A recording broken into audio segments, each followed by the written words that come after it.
कभी second world war में हावी होते जर्मनी के खिलाफ ब्रिटेन के लोगों का हौसला बढ़ाने के लिए विंस्टन चर्चिल ने कहा था, मेरे पास मेहनत, पसीना, आंसू और खून देने के अलावा और कुछ नहीं है।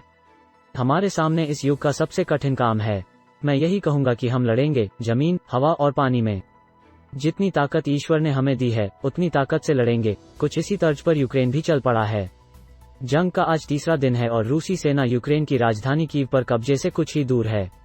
ऐसे में अपनी सेना का मनोबल बढ़ाने के लिए वहां के आम लोगों ने भी हथियार उठा लिए हैं। अब ये लड़ाई जोश, जज्बे और हौसले से लड़ी जानी है। गली गली में रूसी फौजियों को टक्कर देने की तैयारी है। इसकी बानगी भी देखने को मिली जब एक शख्स रूसी टैंकों के सामने आ खड़ा हुआ। इन टैंकों को रास्ता बदलकर आगे जाना पड़ा। इस बीच यूक्रेन आर्मी के हाथों मारे गए लगभग 3000 रूसी सैनिकों की तस्वीरें सोशल मीडिया पर शेयर कर सेना लोगों की हिम्मत बढ़ाने की कोशिश कर रही है। दैनिक भास्कर ने राजधानी कीव में एक पत्रकार, मध्य शहर डनाइप्रो में एक स्थानीय नागरिक और खार्किव में एक भारतीय छात्र से बात कर वहां का हाल जाना। पढ़िए और देखिए कि उनका क्या कहना है। नतालिया गुमेन्युक, यूक्रेन की सीनियर जर्नलिस्ट। मैं राजधानी कीव में हूं और अपने घर से काम कर रही हूं। मैं ये समझने की कोशिश कर रही हूं कि शहर में कहां कहां जा सकती हूं। आज युद्ध का दूसरा दिन है। रात में यहां हवाई हमले हो रहे हैं। कीव में अधिकतर लोग मेट्रो के बेसमेंट में समय गुजार रहे हैं। कीव की अंडरग्राउंड मेट्रो काफी गहराई में है और सुरक्षित है।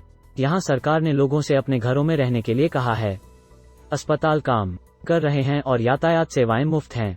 मैं जोर देकर ये कहना चाहती हूं कि यहां नागरिकों के जीवन को सामान्य रखने की हर संभव कोशिश की जा रही है, लेकिन यहां घटनाक्रम बेहद तेजी से बदल रहा है। कई इलाकों में रूस की सेना से टक्कर ली गई है और उसे रोका गया है। शुक्रवार को कीव में रूस के हमलों का दूसरा दिन था। कीव में रात में भारी बमबारी हो रही है। कीव एक मेगापोलिस है जहां ऊंची ऊंची इमारतें हैं। यहां रहने वाले लोग सुरक्षित ठिकानों की तरफ बढ़ रहे हैं। हमें ये पता चला कि रूस का एक खुफिया दस्ता एक इलाके में घुसने में कामयाब रहा था, लेकिन इसे बाद में मार गिराया गया। बहुत मुश्किल हालात के बावजूद यूक्रेन की सेना लोगों की रक्षा करने की पुरजोर कोशिश कर रही है। एक बेहद शक्तिशाली सेना यूक्रेन पर आक्रमण कर रही है और इसके 48 घंटे बीत चुके हैं। हर तरफ से यूक्रेन पर हमला हो रहा है। समंदर से मिसाइलें दागी जा रही हैं। हवा से भीषण हमले हो रहे हैं और जमीन पर बर्बाद कर देने वाली लड़ाई चल रही है। अब ये साफ है कि रूस राजधानी कीव पर कब्जा कर लेना चाहता है।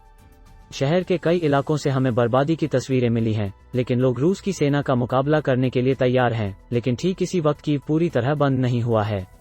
यहाँ दुकानें खुली हैं, इंटरनेट चल रहा है, स्कूल कॉलेज पूरी तरह बंद हैं।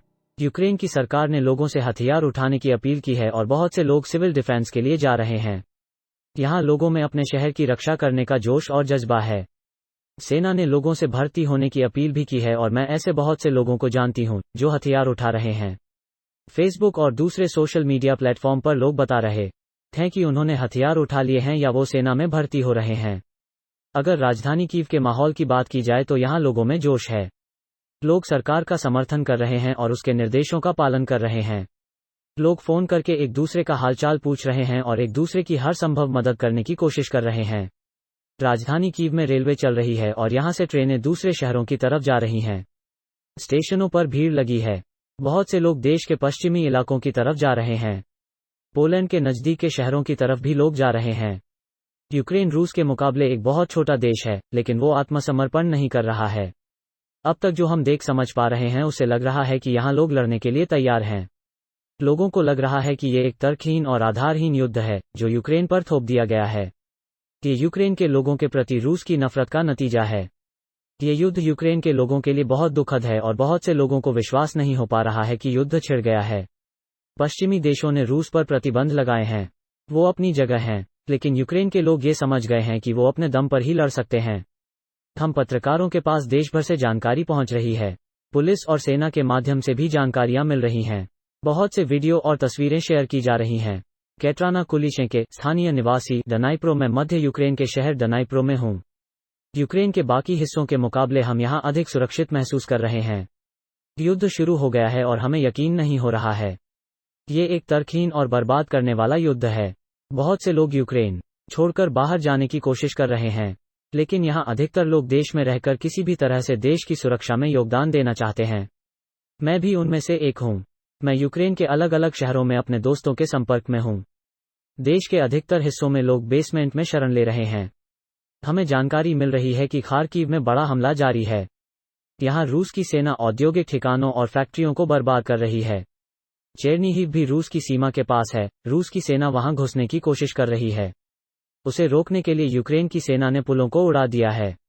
जहां मैं हूं, वहां इंटरनेट और बिजली है, लेकिन देश के कई हिस्सों में मोबाइल सेवाएं प्रभावित हैं। हम किसी भी तरह एकजुट रहने की कोशिश कर रहे हैं, एक दूसरे का हौसला बढ़ा रहे हैं। हमें अपने देश पर गर्व है। हम भारतीयों से दुआ की उम्मीद करते हैं। अनस, भारतीय छात्र, खारकीव से यहाँ भारी बमबारी हो रही है। हम सभी छात्र बेसमेंट में छुपे हुए हैं। अब डर बहुत ज्यादा बढ़ गया है। बीते 24 घंटों में हमले तेज हुए हैं। यहाँ कई इलाकों में रूस की सेना ने भारी बर्बादी की है। हमें लग रहा है कि हम फंस गए हैं। यूक्रेन के दूसरे इलाकों से भारतीय छात्र रोमानिया की तरफ गए हैं, लेकिन खारकीव बिल्कुल रूस सीमा के पास है और अभी के हालात में यहां से निकलना मुश्किल है। रह रहकर धमाकों की आवाजें आ रही हैं।